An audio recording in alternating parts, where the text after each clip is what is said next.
A Habs insider has just revealed the Montreal Canadiens draft plans, including the fact that they will likely be going for size over skill and an unexpected player climbing way up the rankings to potentially be an early first-round pick for Montreal. We have to go into all of that. Plus, the Habs make a crucial signing with the signing of prospect Adam Engstrom from Sweden, and a note on Kaiden Guhle, who is now going to be part of Team Canada. All of that coming up on this episode of Habs Digest, and we're just going to get straight into it. Let's open this up with Kaiden Guhle. Now, we heard rumors about this, but as of today, the official World Hockey Championship rosters were revealed, and for Team Canada, well, as you can see on defense, Kaiden Guhle. Now, no other Montreal Canadiens are on this team. I'm sure Samuel Montembeault would have been able to go in net if he had accepted. I believe he declined. Of course, he was the star of the show last year, and Nick Suzuki ended up choosing not to go. Now, there are still 3 roster spots open for various players, but the big thing here is Kaiden Guhle on a defense that only has 2 right-handed shots in Colton Parayko and Damon Severson. I believe those are the only 2.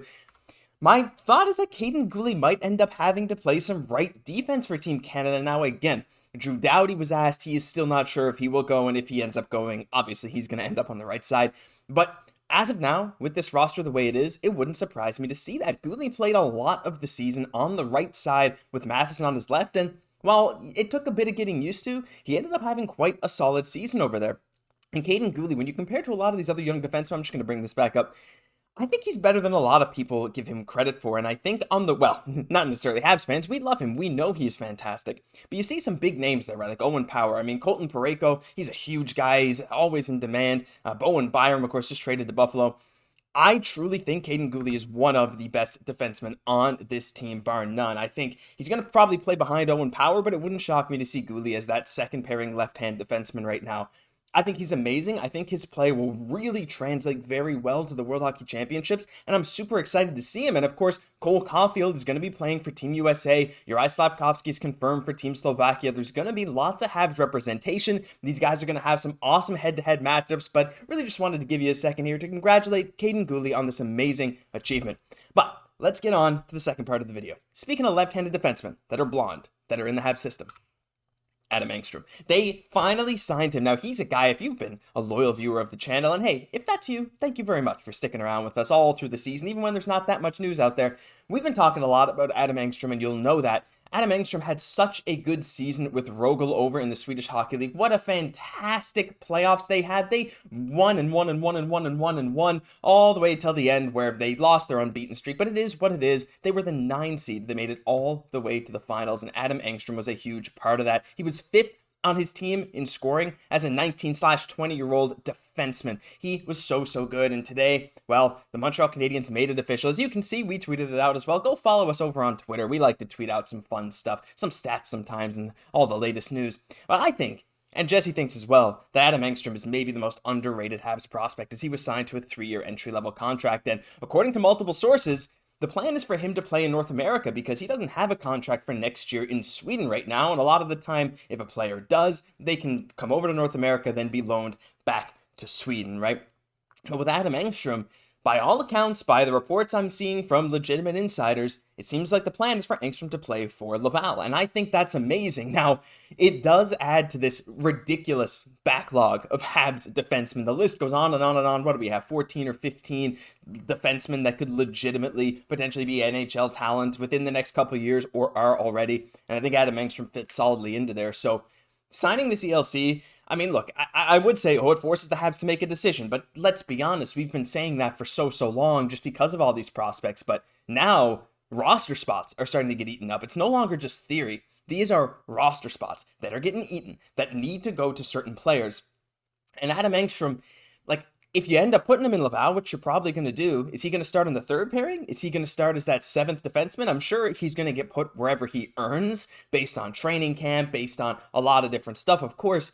But the thing for him is, like, I think he has legitimate NHL upside, and I know you can't really pick and choose who gets the minutes, this and this and this and this, when you have so many players, but I think he really needs a shot. I mean, we have so many talented players, but I want to see Engstrom get meaningful minutes in Laval early on. Now, I know that's probably not realistic, and again, he's got a 3-year ELC to prove himself, but it seems to me like Montreal really likes this player. I really like this player.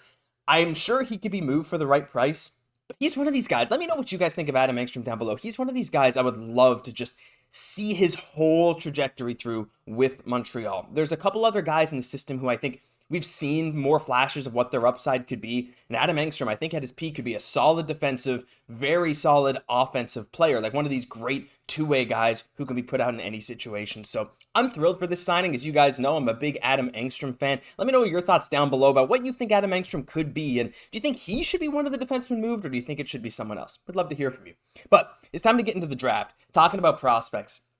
And there was I don't want to say an earth-shattering tweet, because it's not some, it's not some massive report. Habs are picking this player, no doubt about it. But it revealed some crazy details, and I'll show it to you. It's Marc-Olivier Beaudoin with BPM Sport. Of course, he is very tuned in. He had some very interesting discussions this morning with a person who's very close to the draft and the Montreal Canadiens draft plans. And basically, what he said is, I'm going to translate this for you. I'm kind of doing this as I go, so bear with me here. But Montreal is looking to add weight and size with a top 5 to 7 pick. No small player unless Ivan Demidov is available. They say Berkeley Catton doesn't seem to be a possibility for them at this moment. It'd be very surprising if they pick a defenseman unless they really, need to in that moment. So this is really interesting. So first off, going for size is something that the Habs have done. It's something they've made very clear as part of their portfolio. Like, this is the kind of player we really want, these big, skilled guys. So right away, who comes to mind? Well, Kaiden Lindstrom immediately jumps to the top there. Xhekaj Guhle, while he's, I believe, the same height as Berkeley Catton and Ivan Demidov, he's thicker, and he does have a little bit more edge to his game than the other two. But, he could be going there. It is what it is. But the fact that they said they don't see them picking Berkeley Catton is going to hurt a lot of fans, right? Like, I like Berkeley Catton. I know a lot of you guys like Berkeley Catton, but I do think that we all like Kaiden Lindstrom a little bit more. So this is really interesting. It's something that we kind of knew, but to hear this directly is very important. And it also shows us how much they value Ivan Demidov. Now, I'm sure they also have Celebrini as their number one. There's no doubt. But we heard the rumors just a day or two ago that the Habs would they could potentially, I should say, trade up for Ivan Demidov if the situation presents itself. But let's move on through this. The Canadiens are really in love with Beckett Seneke, to the point where he could be one of the candidates for them in the first round. Now, there's a lot of ifs, ands, or buts for now, and he says this is just for the instant. It's just a little bit, but that's it. Beckett Seneke. Beckett Seneke is not a name that a lot of us have really heard a lot about because, well, he is mocked nowhere near the Montreal Canadiens' top 5 or 7 picks. In fact, he's usually mocked down there in the 20s. I don't think I've seen a single mock draft with him higher than pick 20. There might be one out there, but I don't believe so. It's usually between 20 or 30 or even lower. And so Beckett Seneke, the thing with him, though, is that he has size. He is 6'2", had a very solid year in the OHL. I believe it was 68 points in 61 games, and he really fits that profile that the Montreal Canadiens are looking for. But I have a theory about this. People were going out there saying, Beckett Seneke, he doesn't fit as that 5th to 7th overall pick. Why would they reach for someone like that? I don't think that's the plan here. I think the Habs could really love Beckett Seneke, but I think they could target him with their late first-round pick. And they might think that he goes a bit before where he's mocked in that mid-20s, because things like that have happened in the past, as was actually said in that tweet chain below Marc-Olivier Beaudoin's tweet. Remember Moritz Seider? He was ranked there often in the 20s. Some had him much higher, to be fair, but he went, 6th? And look how he turned out. So it's not crazy for a guy to jump up like this. But what I think is, the Montreal Canadiens are going to plan to, if they can get him at that Winnipeg pick, whether it's 24, 25, 26, whatever, maybe they can do that. But I think for some security, they might look to trade that pick to move up specifically for Beckett Seneke. And as we take a look here at the mock draft, he's nowhere here even the top 14. This is just the current one now. But again, one thing you'll notice is size is not that common, especially amongst forwards, right? You look at all the forwards here. Celebrini's 6'1", 190. Yeah, he's a big boy and he's 17. He's ridiculous. He's the number 1 overall pick. But Demidov, 5'11", 168. Kaiden Lindstrom is 6'4" for sure. Cole Yzerman, 6'1", 196, but he doesn't really have that edge to his game. He can, but then there's so many defensemen, and all the other forwards here are 6'5", 5'11", Hellenius, and then you get to Liam Greentree, who is also 6'2", who had 90 points in 64 OHL games, compared to a bit less from Beckett Seneke. But as you can see, size is rare. Size is hard to get, let alone a combination of size and skill. In that top 15, the guys above 6 feet tall, again, Kaiden Lindstrom, Liam Greentree. it's not that crazy to consider Xhekaj a bit higher. I don't think he will go between 5 and 7. I don't think that's realistic. That doesn't seem like something the Habs would do. I think they will probably have a chance to take either one of Lindstrom, Iginla, or Ivan Demidov, depending how the draft lottery goes on Tuesday. But I'm calling my shot right now, and I want you guys to call it with me.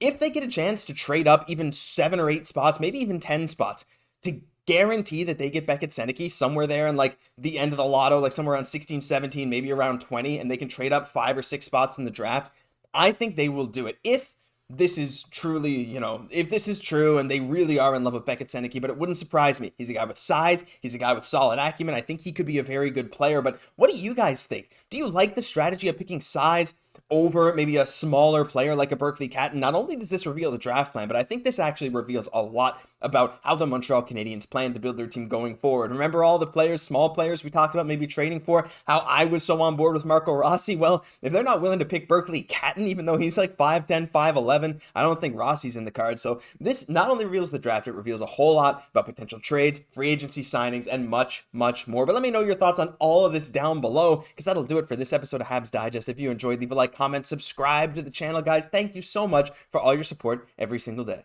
I've been your host, Josh Gosse. I'll catch you in the next one.